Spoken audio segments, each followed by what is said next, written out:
E vamos lá, ao vivo, entrando aqui para mais uma live do LB Convida. Aguardando aí a chegada dos amigos, amigas, bem-vindos. Vamos hoje receber um convidado que eu considero, olha, genial, brilhante. É o Alexandre Moraes da Rosa, que já entrou aqui na live. Se eu conseguir dar o ok aqui para dividir. Isso, Olá, Leonardo. perfeito. Como vai, amigo? Joia? Tudo bem? Tudo bem, Leonardo? Você me ouve bem aqui? Me vê Tá bem? perfeito. Perfeito? Você também? Ótimo. Sim, nota 1000. Excelente. Alexandre, muitíssimo obrigado, viu, por aceitar o convite, por participar aqui deste bate-papo, deste encontro.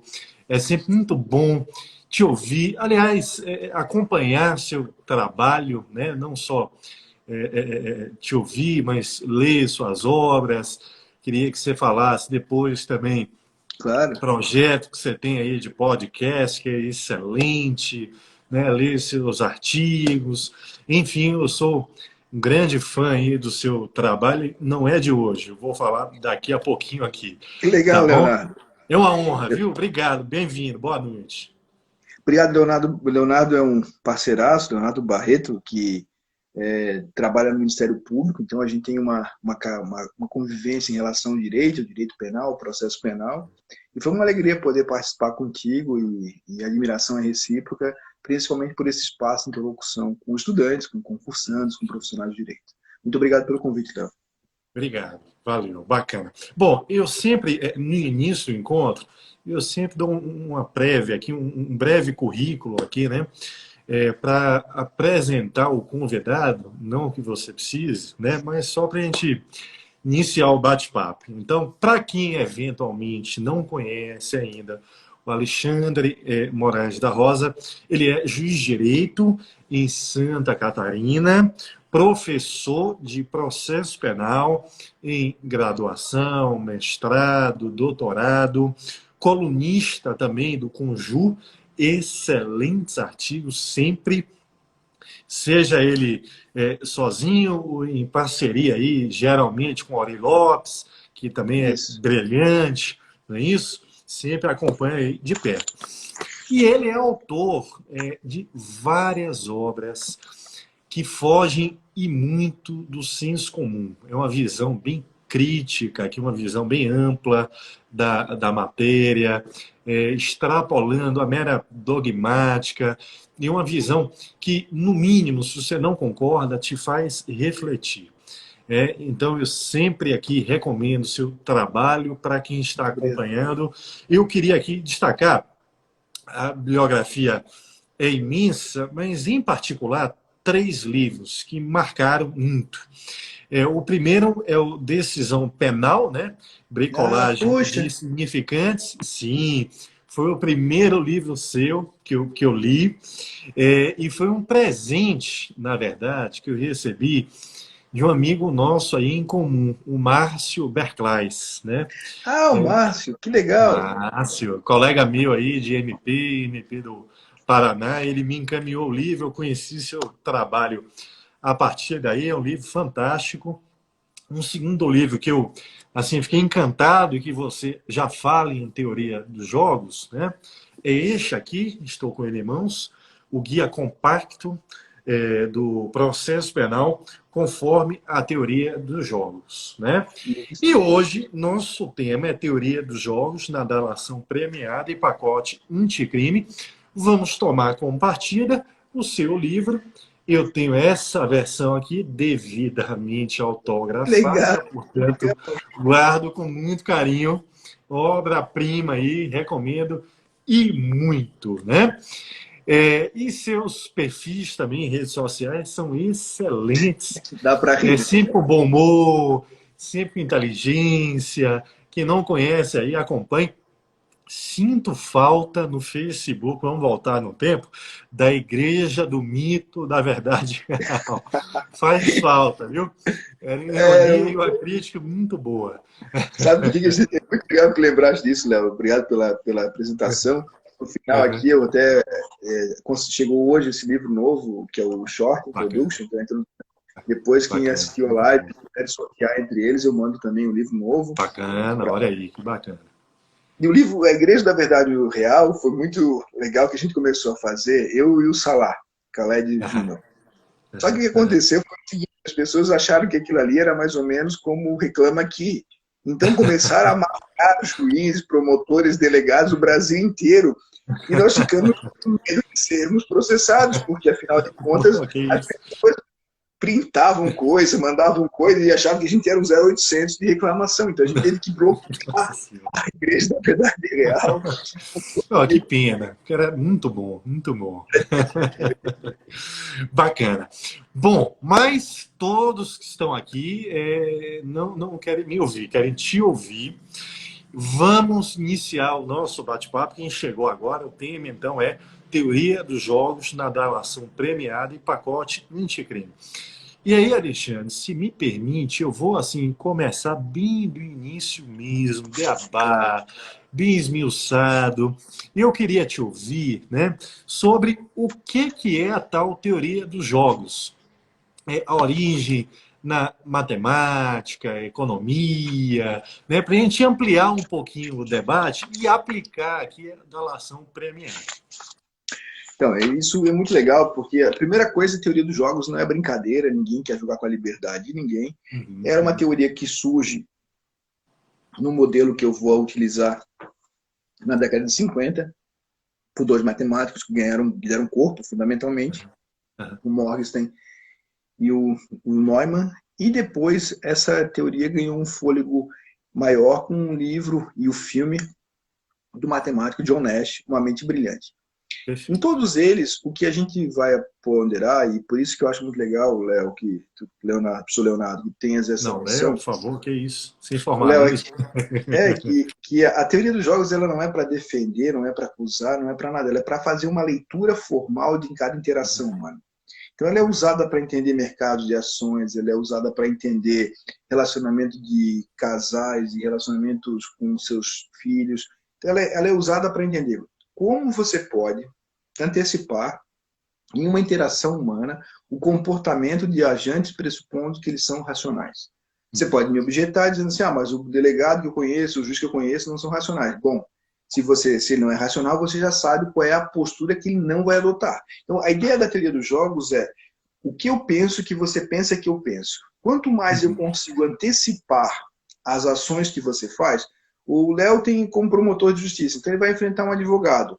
Esse advogado tem fama de fazer chicana, de querer plantar nulidade, fazer perguntas obtusas, de perguntas forçadas. Então ele já se prepara, quanto mais ele conhecer do seu adversário, mais ele consegue se organizar e antecipar o que deveria, que não pode ser uma surpresa. Então a teoria Aham. dos jogos ela serve tanto para a defesa, quanto a acusação, quanto o juiz.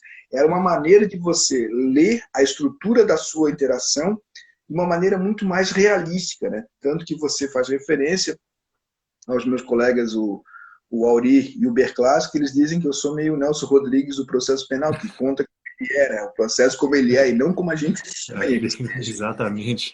Boa. E aí, Não, e não aí pense. eles dizem isso, assim, porque o que eu quero saber? O Léo está de férias, o promotor que vai substituí-lo pode pensar o direito penal por outras categorias, pode pensar o processo por outras categorias. E tudo muda por um detalhe. Então a Aham. ideia é transformar o que é feito de uma leitura linear, como se nós tivéssemos uma estrutura sólida, em alguma coisa muito mais dinâmica, estruturando pela teoria dos jogos. Perfeito. Tem como dar uma pincelada também lá no dilema do prisioneiro? Você Ah, acha que é conveniente esse, aqui o contexto? isso é Para quem não fundamental, porque conhece ainda e entender mais ainda, né? que o professor Léo mostrou um livro aqui, que é a Para Entender a Delação Premiada conforme a Teoria dos Jogos, que agora está numa edição nova, tem uma edição, e essa próxima edição foi feita com um orientando meu de mestrado, que é o André Bermudes, a segunda edição. Até vou puxar aqui, que o livro está embaixo do que eu estava aqui Tá trabalhando, que é tranquilo. aqui, ó. Esse aqui, ficou a Sim. segunda edição, com o André Bermudes. Quem é o André Bermudes? Ele é um delegado de polícia de Santa Catarina. Foi meu orientando de mestrado. Escreveu um livro chamado A Investigação Criminal, orientada pela teoria dos jogos. E Uhum. ele é o professor da Cadepol, Uhum. de colaboração premiada, e ele faz colaboração premiada. Então, o meu grande desafio com ele foi poder ter alguém que não... Eu sou um juiz, então eu homologuei uma delação. Uhum. Mas eu não tinha o dia a dia, a negociação, como é que foi feita. Eu descrevia de maneira teórica.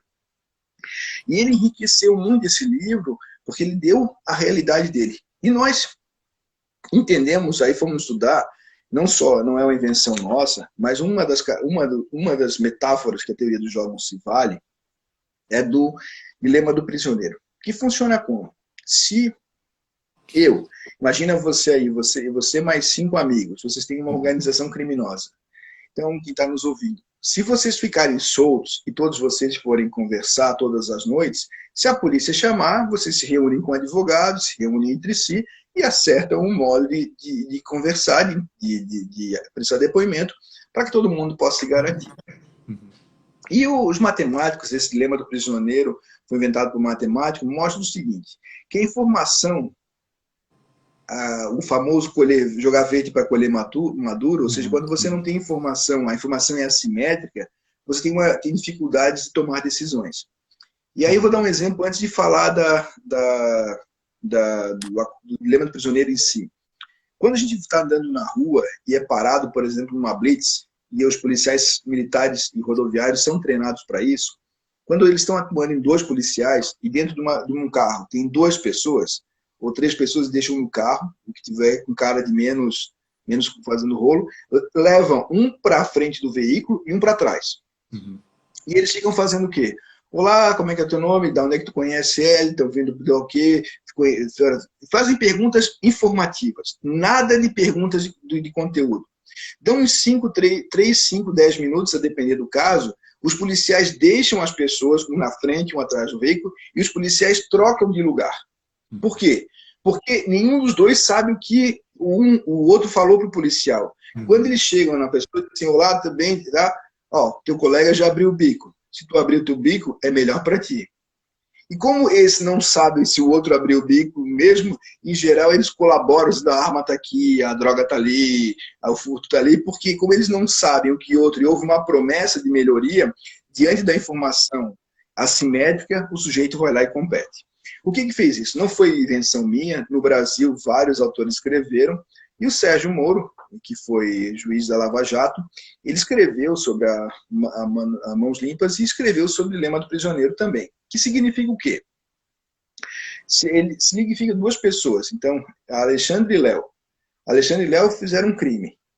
O delegado de polícia tem certeza de que eles praticaram um crime cuja pena daria 2 anos. Então, hoje em dia, se os dois ficarem calados, eles têm 2 anos de pena. Mas aí, o delegado acha que nós fizemos um crime maior. E ele faz o quê? Se ele não chama os dois para prestar depoimento, eu vou com o meu advogado, o Léo vai com o advogado dele, a gente nega tudo e vai embora. Qual é a estratagema? Evitar que eu e o Léo podemos concordar, fazer acordos em relação às nossas versões. Então, o que eles fazem? Prendem nós dois.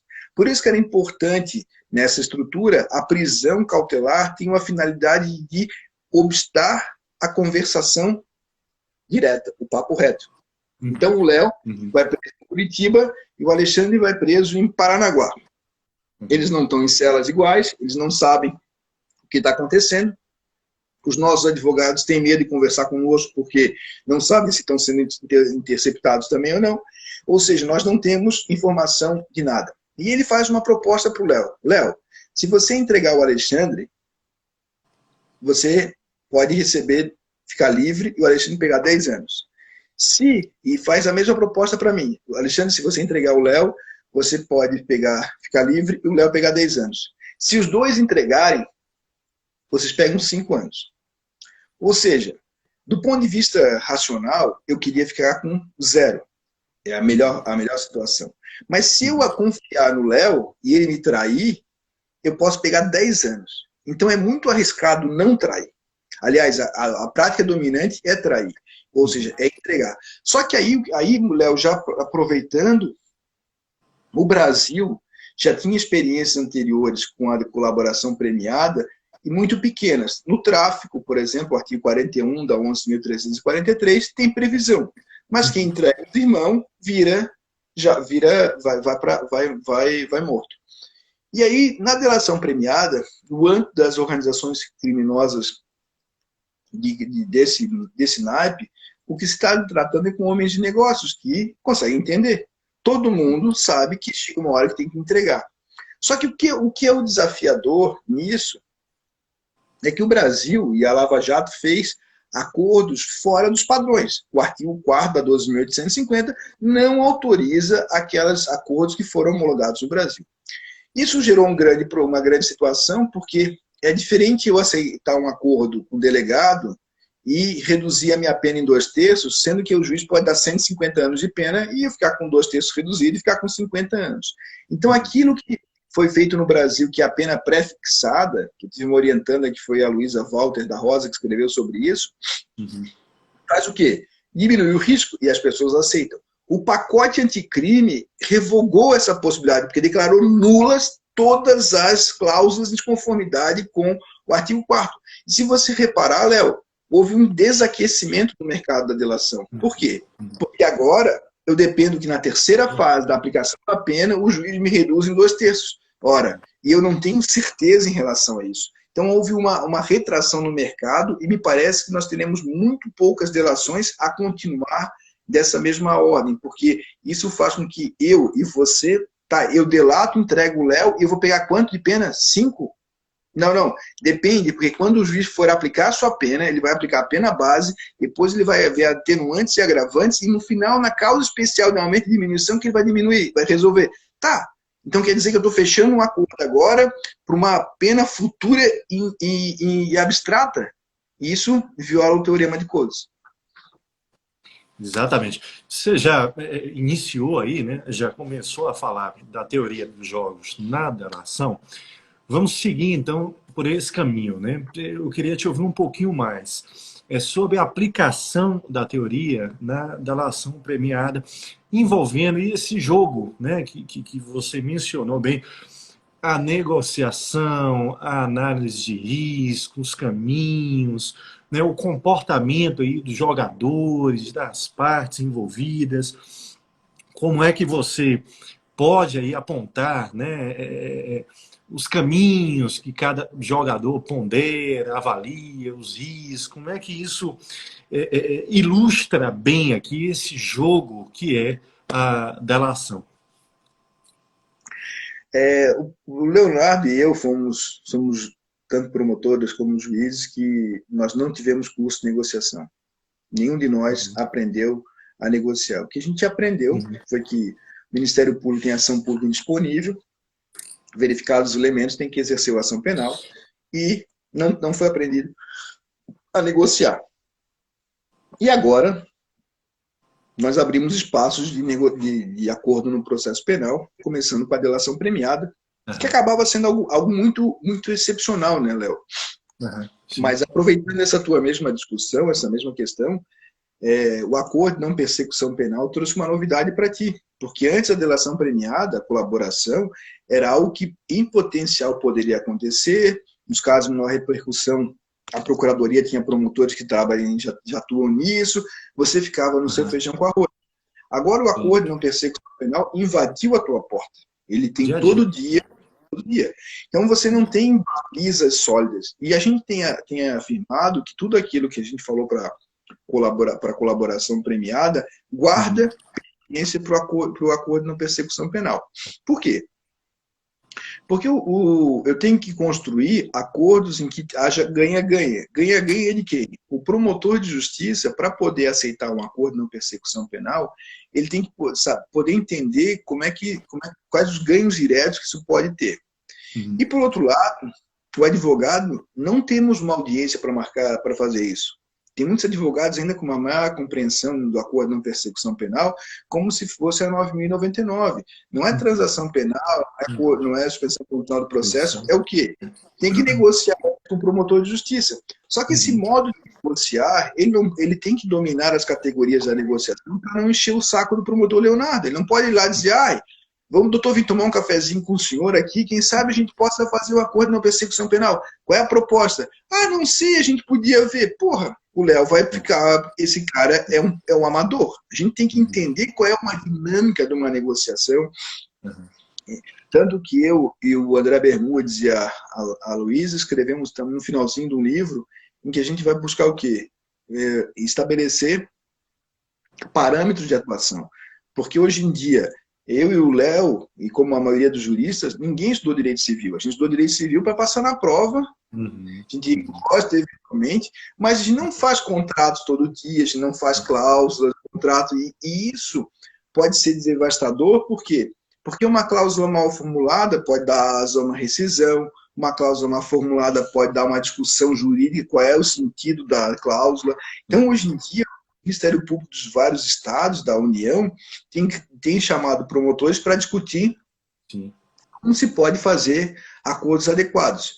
Tem muita coisa boa e também tem muita confusão, né, Léo? Então, a nossa ideia é poder separar o que é uma cláusula válida e o que não é uma cláusula válida. Mas para fazer isso, e porque é importante isso no acordo, na delação premiada, houve uma invasão civilista do processo civil, no direito civil no processo penal.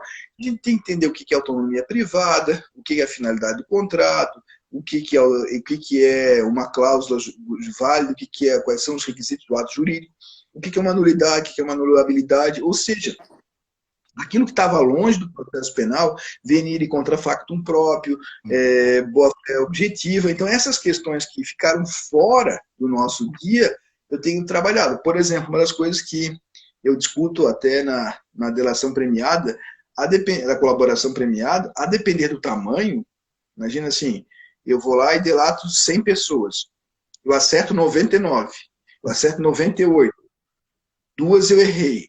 Eu não posso falar de adimplemento substancial?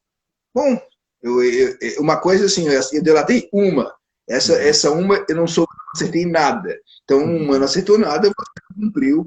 O que é? Eu até no livro falo que a obrigação do delator é uma obrigação de meio. Né? Ele tem que entregar a prova que foi combinada na venda. Ele não tem que ser garantido a condenação, porque a condenação pode depender de fatores exógenos a ele. Não é um fator aleatório. Mas quando ele faz isso, ele entrega aquilo que ele deveria vender, que ele vendeu. Né? Eu acabo trabalhando isso como mercado. Mas o que é mais importante é compreender que o advogado que vai lá falar com o Léo não pode ser o advogado que quer fazer um acordo na persecução penal, mas brigou na audiência anterior, xingou o Léo, fez um recurso xingando o promotor e vai sentar na tua frente depois para dizer que vamos agora fazer um acordo na persecução penal, doutor. É um desafio muito grande, porque o modelo contratual. Quando eu fui fazer um curso lá nos Estados Unidos, em 99, já se falava sobre isso, a importância de você entender como é que é uma dinâmica negocial, que é diferente de uma dinâmica belicosa. Ou seja, você não vai trabalhar com as mesmas categorias dos dois lados. E aqui na colaboração premiada, como você sublinhou muito bem, Léo, a ideia é poder mostrar que como há uma invasão civilista e como nós temos que compreender as especificidades da delação premiada. Eu sei que você acompanhou muito, então você tem o quê? Eu posso entregar pessoas, eu posso entregar provas, mas eu não posso chegar para o doutor Leonardo assim, doutor Leonardo, eu queria fazer uma delação premiada para o senhor. O meu cliente, ele sabe que o político tal tem uma conta na Banca dos Dados Suíça, a conta está no nome tal e tem 10 milhões de dólares. Quando ele fala isso, o Léo não precisa comprar mais nada, porque tu entregasse a mercadoria de bandeja, ou seja, tu disseste que o político tal, usa o codinome tal, tem a conta no banco tal e vale tanto. Ou seja, ele entregou antes. Então, tem algumas etapas nesse acordo que é dizer, eu tenho um político e eu sei onde é que tem a conta no banco. Ok. Interessa.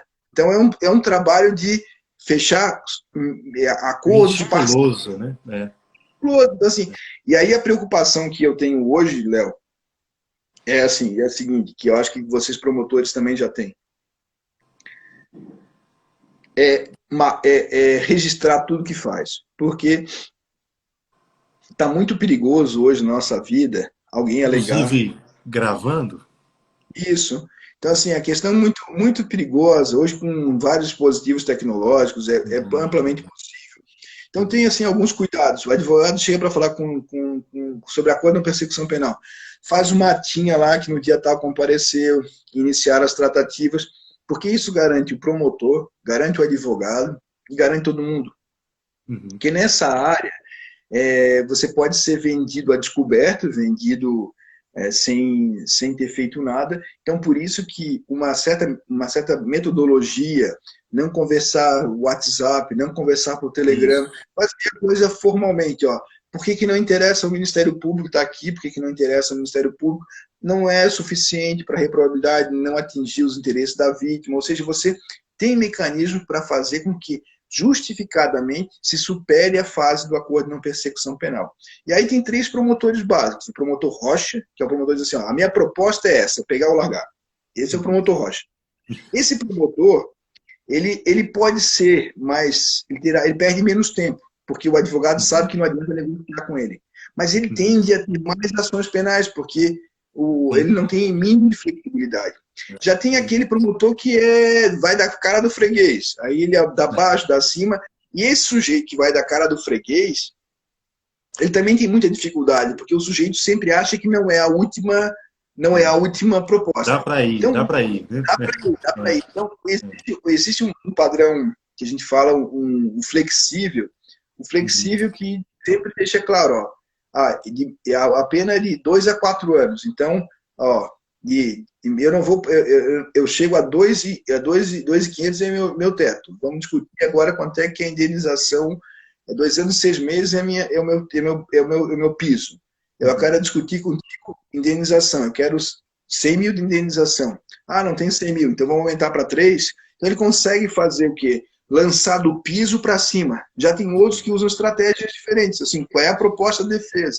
Ou seja, você tem um trabalho. Só que para fazer essa negociação, nós precisaríamos ter estudado negociação. Tem gente que faz mestrado, doutorado sobre isso, faz cursos de negociação, e é diferente comprar um carro, comprar um apartamento e comprar uma lata de leite ninho. Porque a lata de leite ninho, o caixa não vai te dar desconto, mas criar alternativas, até porque, né, Léo, para terminar essa parte, o artigo 28A tem um dispositivo que muita gente não dá muita bola, que é aquela possibilidade de criar respostas penais diferentes da prevista no Código Penal.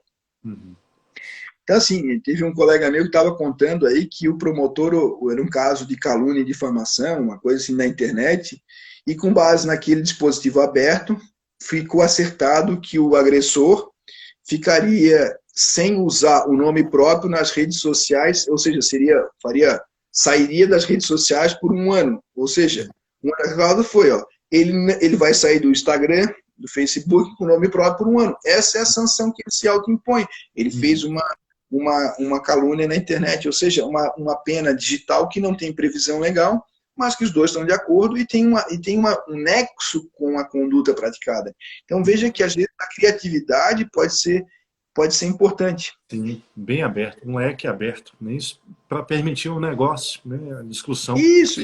Você tocou, Alexandre, você tocou num ponto aqui, né? Você falou do venir e comportamento contraditório, questão ética, e aí eu queria insistir um pouquinho nisso aqui. Nesse jogo, na negociação, nas tratativas, como é que fica a questão ética aí? Até porque, até hoje, né, muitos apontam que a delação seria um instituto antiético, né, por premiar o ato aí de deslealdade, infidelidade entre coautores do delito, né?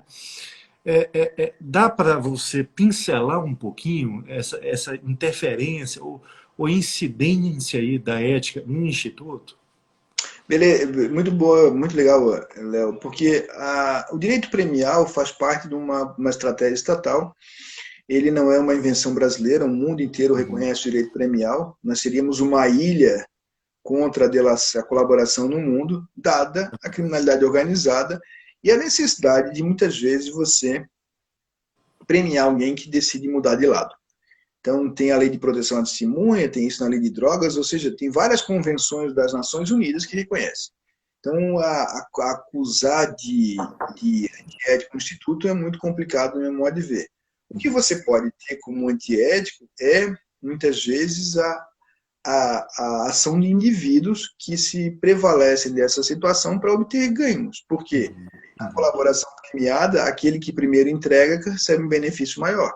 Então, o que você vai ter são relações de pessoas que podem querer usar o que sabem para poder entregar os irmãos e receber benefício. Mas aí não é um problema específico do Instituto, mas sim um problema das pessoas.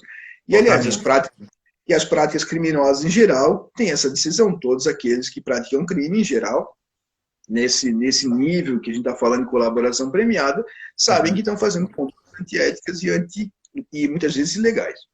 Então, não vejo como uma situação dessa ordem. E a teoria dos jogos, ela é muitas vezes acusada de ser antiética, e a teoria dos jogos, ela não é a teoria neutra. Ela vai poder saber, ó, o sujeito vai agir assim. Se ele vai agir assim, durante todo o livro, eu tenho um capítulo inteiro para defender o comportamento ético, porque quem conhece o professor Leonardo sabe que é o professor Leonardo e é ele a reputação dele. Eu e o professor Leonardo temos funções públicas, como promotor e como juiz. O advogado liberal que derrapa e joga sujo, ele acaba tendo uma reputação péssima com o juiz, com o promotor, repercutindo no modo como se aborda as questões dele e também na coletividade. Então, um profissional liberal jogar limpo é um desafio cotidiano, sob pena de você entrar no SPC Serasa do juiz do promotor, o cara é negativado no SPC Serasa. Cai mesmo. Então assim, o modo como quando o advogado diz aconteceu isso, você já fica na dúvida porque ele já usou de um estratagema dessa modo no passado. Usar eticamente, e aí eu falo usar eticamente tanto para promotores quanto juízes, todos os jogadores, é porque você ganha credibilidade. Quantos de nós, você como delegado, quando vinha um pedido do delegado X, do delegado Y, só o fato de ter sido subscrito por um outro delegado já muda a sua boa vontade cognitiva.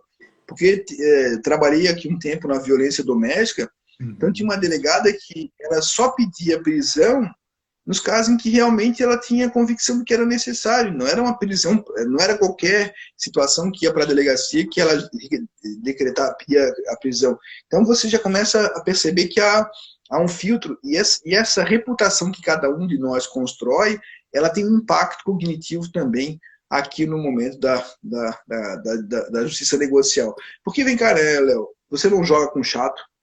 Não adianta, o advogado chega na tua frente e diz assim, doutor, eu queria fazer um acordo de não persecução penal ou fazer uma delação. Ah, doutor, mas essa prova aqui é ilícita, que o delegado não tem. Não venha com isso. O cara que quer fazer HC, faz ao tribunal. Aqui você tem que ter uma postura cordial, aberta para chegar ao sim, para chegar a um acordo. E no acordo, os dois perdem, os dois ganham. Exato, exatamente.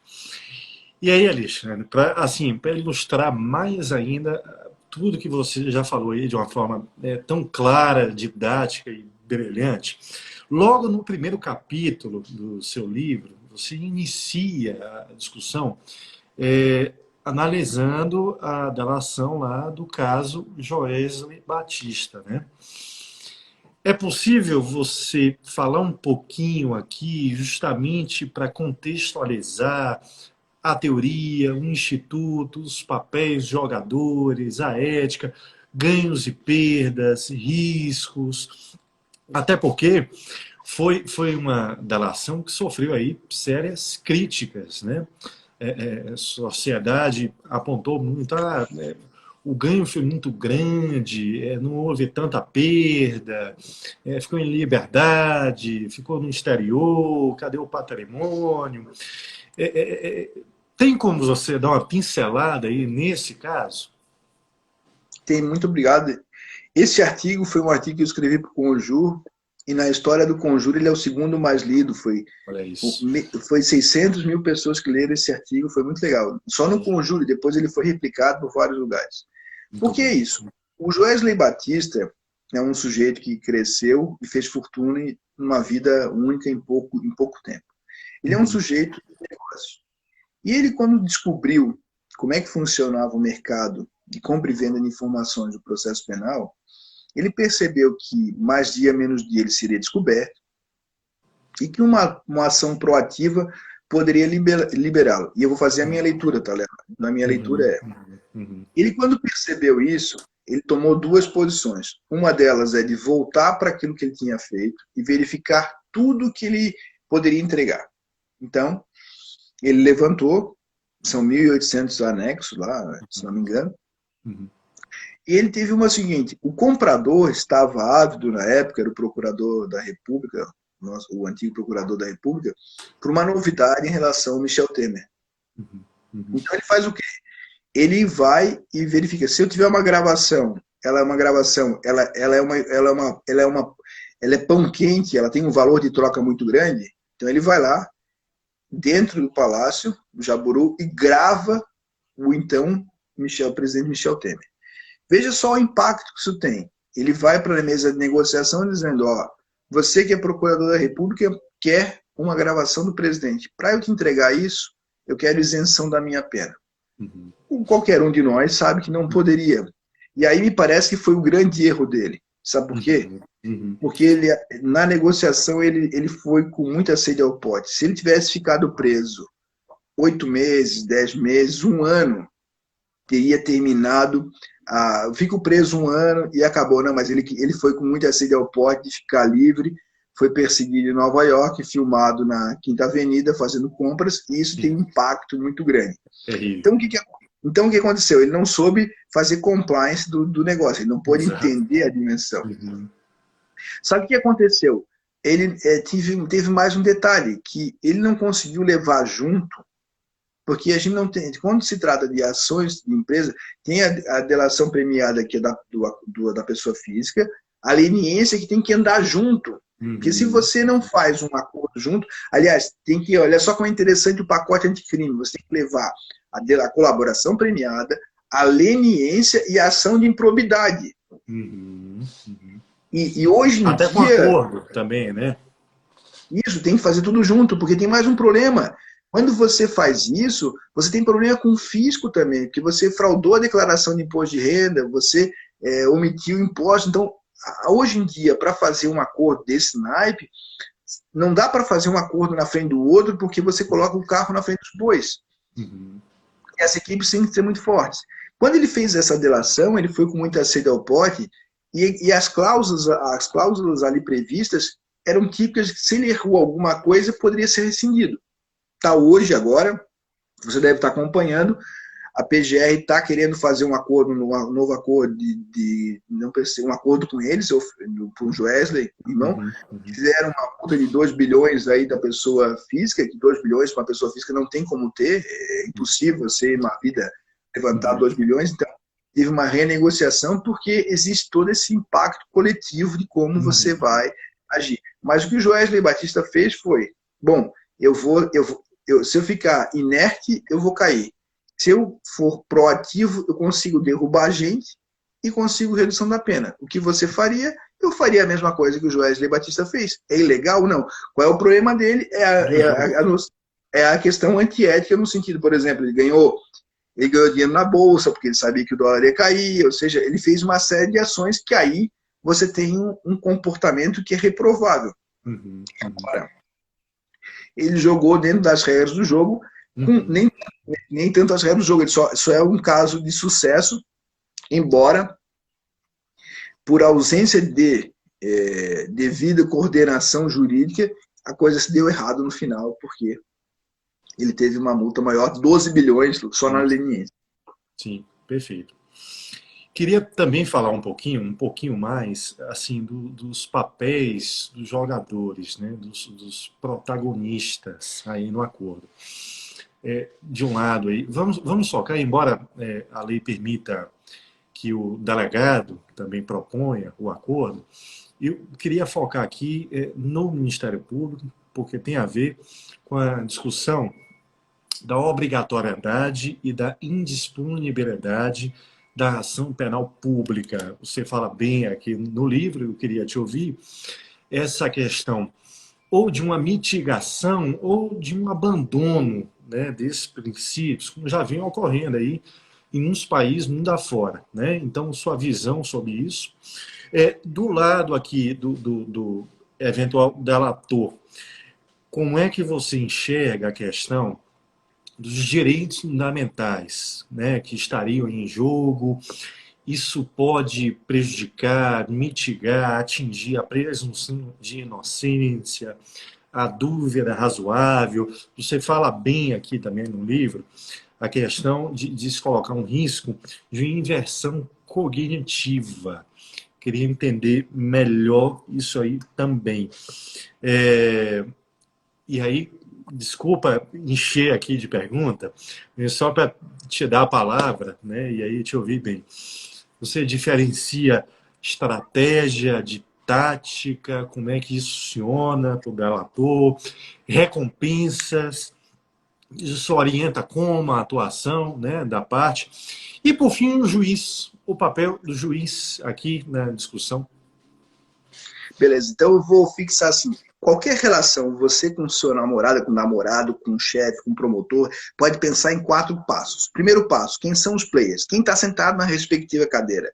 Quem é o juiz? Não interessa o juiz que você sonha, é o juiz que você tem. Quem é o promotor que você tem, o delegado que você tem, o acusado que você tem, o promotor. A gente está falando aqui das pessoas que sentam na mesa do processo. Só que o Léo fez referência, no caso do Joesley, tem a mídia. A mídia é um player, tem que ser levado em consideração. Então, beleza. Eu sei quem são os players. Eu tenho que dominar como eles pensam. Que regras eles usam. Um promotor que pensa pela imputação objetiva é diferente de um promotor que pensa pelo finalismo.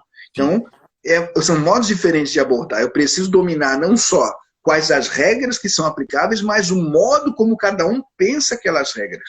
E depois eu tenho que pensar, o terceiro, esse promotor, esse delegado, esse juiz, esse advogado, quais as recompensas? E eu não estou falando de corrupção, estou falando assim, um promotor que esteja numa campanha em preservação dos animais, acontece uma morte de um cachorro, aquele caso tem um engajamento maior dele do que uma situação, por exemplo, de árvore. Ou seja, eu preciso entender qual é a recompensa. Tem delegado de polícia, tem promotor que é candidato a deputado é candidato a vereador, você tem todo um jogo político. Então, a instrumentalização do direito penal para dar visibilidade pode acontecer. E por último o que eu quero? O que eu quero é estratégia. Eu quero ganhar, é óbvio. Mas o que significa ganhar? Muitas vezes o Ministério Público denuncia com sobrecarga. Denuncia uma qualificadora para perder alguma coisa. E aí você faz o quê? Então você tem que pensar o que você efetivamente quer. Tem acusados, advogados que sabem que o acusado será condenado. O que ele quer? Diminuir a pena. Essa é a meta dele. Para chegar a essa meta, ele vai realizando atividades intermediárias, que são as táticas. Ele vai agir como? Para postergar o processo, chega numa prescrição, não chega, enfim. Ele vai agir conforme isso. E aí, respondendo a pergunta do professor Léo, o Código 41, ação penal, é indisponível. Ponto. Ok. Em 2020, a ação é indisponível para quem?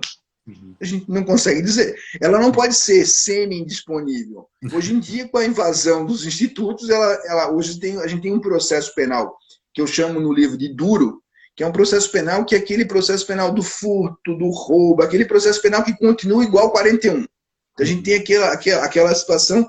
Então, eu digo que não tem como dizer a pergunta se é ou não é. Eu digo que o processo tem algumas vias. Tem bifurcações em que a ação penal passa a ser incondicionada, e condicionada é mitigada, o que quer que seja, mas que possibilita ao Ministério Público realizar atividades dessa ordem. Com isso, a gente chega no segundo ponto que fizesses a pergunta. A gente tem novo papel do julgador. O julgador não pode conhecer de nada dessa ordem. Ele vai lá para homologar, para ver se a manifestação da vontade do sujeito é uma manifestação com autonomia privada, e acabou. E isso é muito desafiador, né, Léo? Porque a gente tem que estudar um pouco o direito penal americano. Sim. Porque a questão é a seguinte, e eu faço isso no livro que tu leste e que tu sublinhaste. De regras processuais são direitos fundamentais ou são direitos disponíveis? No sistema americano, há muitos anos, se fala da disponibilidade do processo. Eu posso dispor do processo, por quê? Porque eu sou livre, eu tenho autonomia privada, eu tenho um advogado inscrito na respectiva ordem que pode me dar o aconselhamento técnico e, por via de consequência, se o Estado está me acusando, eu posso dispor do processo para aceitar a culpa. Então, como eu coloco a autonomia privada e a liberdade antes do processo, eu não tenho uma violação de direitos fundamentais. Por quê? O processo é disponível. Eu não posso negar algumas regras, como presunção de inocência, não posso negar o direito a recurso, como, aliás, o ministro, o primeiro-ministro lá, o ministro que acabou falecendo, o ministro Teori Zavascki, que tinha feito lá, decotado aquelas cláusulas da primeira, da colaboração premiada. Mas aqui, não há, a meu juízo, nenhuma violação ao devido processo legal, porque você reconhece a autonomia do sujeito de renunciar ao processo, como fazia, aliás, na transação penal mesmo, sem efeito de reincidência, mas cumpria a pena num atalho, mesmo que não fosse reclusão, mesmo que não fosse restrição de liberdade, na suspensão condicional do processo, e agora no acordo de não persecução penal. Então, o que a gente tem? A gente tem uma tensão entre fetiche do devido processo legal e autonomia privada. Se o sujeito tem um advogado e realiza acordo, não há por que não aceitar. Sabe o que é mais bizarro, Léo? E aí eu entendo as razões, mas não consigo concordar. O sujeito que está preso não pode fazer colaboração premiada ou acordo de não persecução. Eu pergunto por quê? Porque preso ele não pode assinar. Então imagina o seguinte, alguém que está preso por um crime, outro, então assim, um sujeito está preso porque agrediu a mulher, aí está preso. Aí ele não pode fazer acordo, não pode fazer de colaboração premiada num caso de corrupção porque ele está preso. Não faz sentido. A grande ideia é que quando você tem o quê? Você tem que não pode ter uma prisão cautelar manipulada, que é o problema. E proibir que se faça sempre é complicado. Então, eu acho que nas perguntas que tu me fizesse, para recordar, a primeira delas foi sobre a indisponibilidade da ação penal, que eu acredito que nós temos duas vias hoje. O papel do juiz é um papel que deve ser passivo mesmo. Eu não pergunto em audiência, eu não ouço prova. Sabe o que eu acredito? Todo juiz que pergunta primeiro, todo juiz que se mete a produzir prova, trata o Ministério Público como um imbecil ou inimputável. Ele não respeita o Ministério Público. Isso que é o mais desafiador. Paternal, né? E assim, você é tão incompetente ou tão inimputável que deixa comigo. Eu tenho que tomar a frente. Pô, cara, então assim, e eu fico impressionado com não, esse é o meu papel, sai. Ou seja, o cara não te respeita como função. E aí, na delação premiada, qualquer participação do juiz pode ter um aspecto de unificar todos os demais.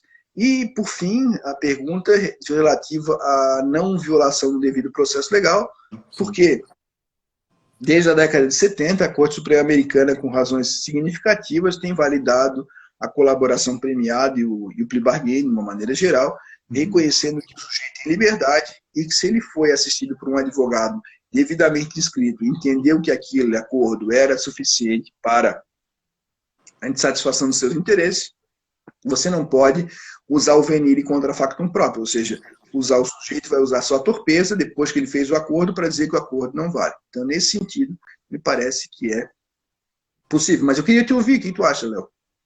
Concordo, 100%. Eu acho que você tocou bem no ponto aí de juiz, da atuação do juiz, né?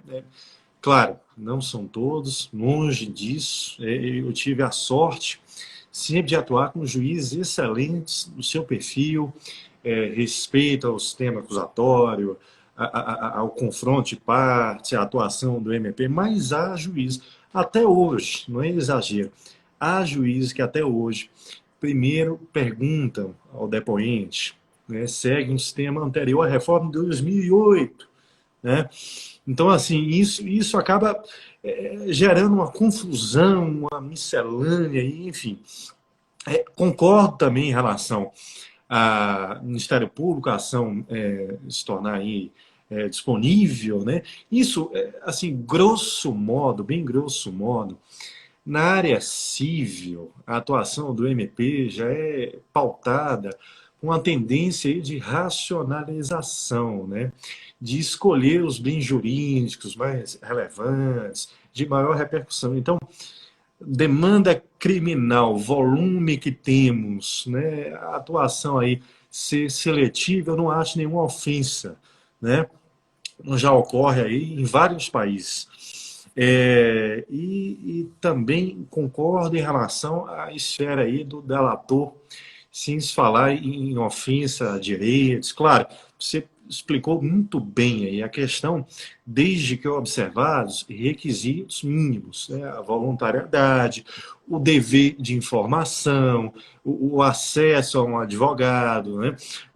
A acusação não esconder todos os elementos disponíveis, isso é muito forte no direito americano, né? Então, respeitadas as regras, acho que o jogo aí é perfeitamente possível, é livre, né? E aí, como estamos caminhando para o fim, uma pena, o tempo voou, eu falei em regras, e eu queria te ouvir aqui sobre regras. E aí, focando bem na Lei 12.850 e no pacote anticrime também. As regras, Alexandre, são bem feitas, estão bem definidas, permitem o jogo limpo, está tudo às claras. E aí o pacote anticrime veio para aprimorar ou não, dificultou um pouco. Enfim, eu queria só a visão aqui, mais uma visão normativa. O pacote é um embrulho, né? Assim, tem coisa. Não é bem um pacote. Ele é uma junção de algumas ideias lançadas na perspectiva de fazer uma reforma parcial que ficou boa em algum sentido. Nós precisávamos suprir algumas dificuldades para ficar só no âmbito da 12.850, que eram importantes, né? Tínhamos uma dificuldade, sempre me colocava no lugar do promotor de justiça, que eu bato na sua porta e digo, doutor, eu queria fazer uma delação premiada. Você não tinha um protocolo, você não tinha um modo de organizar as ideias, a invenção brasileira dos anexos, ela não tinha um modelo de atuação. Uhum. Então, a Polícia Federal fez alguns modelos, alguns protocolos de ação, mas não havia, de fato, diante da ampliação dos espaços de aplicação, não havia um modo de atuação regulamentado. A 12.850, de alguma maneira, deu uma tentativa de organização e ela fez o que a gente já tocou, mas que para mim foi o aspecto fundamental disso, foi declarar nulas todas as cláusulas que tivessem sanções não previstas em lei. O que isso faz? Que um juiz da execução penal possa declarar nulas aquilo que era o acordo, a colaboração premiada com pena pré-fixada. Aquela lá do Paulo Roberto Costa, que ele, antes do processo, teve pena domiciliar de 1 ano, o resto perdoado. Todas essas cláusulas, elas seriam não mais anuláveis, que era a grande discussão. A cláusula anulável, ela depende de uma declaração judicial da anulabilidade. Mas quando ela é declarada nula de pleno direito, você gera um problema. E sabe qual é o problema que ainda nós não enfrentamos?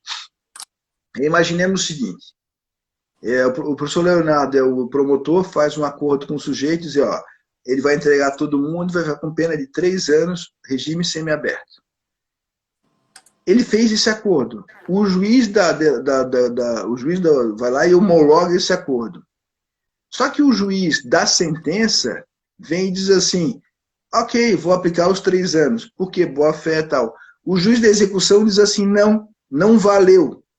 Só que aí a pergunta que faz não valeu, o juiz da execução vai anular a sentença, vai majorar a sentença, Porque do ponto de vista prático, nós vamos ter o mesmo problema, porque se o promotor não recorreu de uma sentença que homologou o valor do acordo pré-fixado, não cabe o juiz de execução majorar, adequar a pena para mais, porque aí tem coisa julgada material em favor do acusado. Então, ao mesmo tempo que se declarou nula, se não houver a intervenção positiva do Ministério Público de recorrer da sentença que aplicou no patamar acordado, nós não teremos a possibilidade do juiz de execução penal aumentar a pena. Então, vejam vocês como a coisa, ela deu um passo adiante, mas, ao mesmo tempo, ela não resolveu o problema. Então, assim, teria muitos detalhes da 12.850.